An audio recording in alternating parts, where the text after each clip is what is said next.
breastplate and horned helm that marked her as a full Hellknight, sworn to the Order of the Scourge.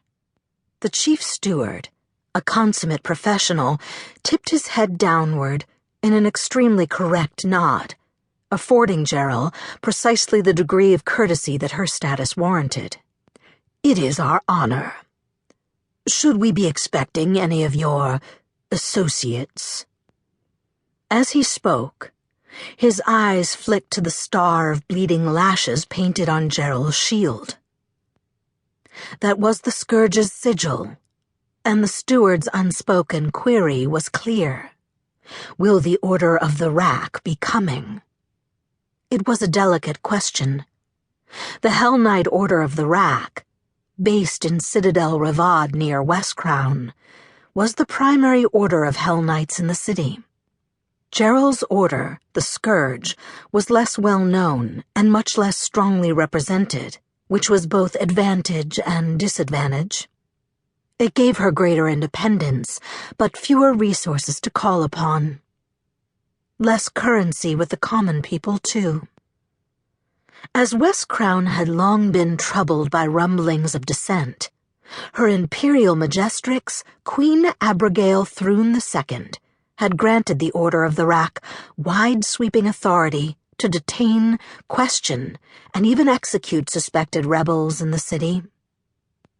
And although the Order of the Rack held the preservation of peace to be its highest duty, the methods it chose to achieve that duty were not always peaceful. In much of Westcrown, the Order had a fearsome reputation. Few Wiskrani were glad to see them coming. House Selvarian, Jheraal recalled, might have more reason than most to be wary where the Order of the Rack was concerned. There had been some trouble with the eldest son, who'd gotten caught up in the idealistic fervor of the young. He hadn't been accused of any serious wrongdoing, and his father's influence had hushed any whiff of scandal.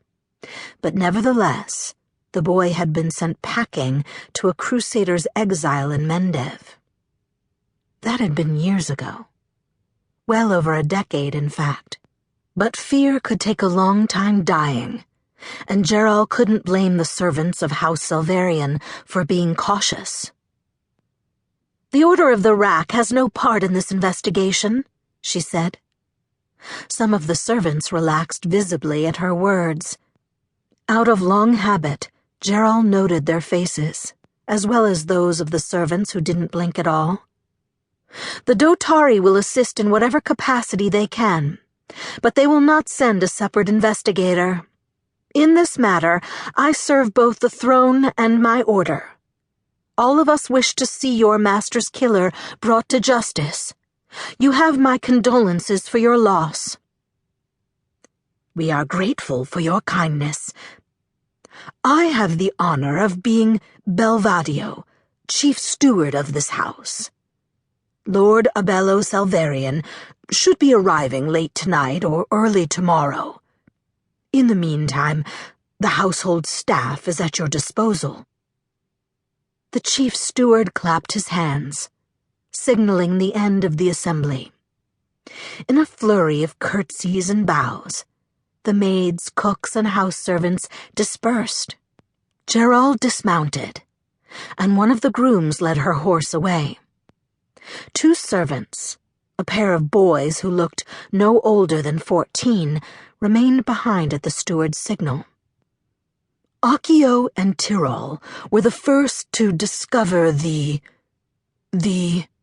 what had been done, Belvadio said, clearing his throat. "They found Napandi, one of our guards, lying in the hedges, and came together to wake me a little after midnight.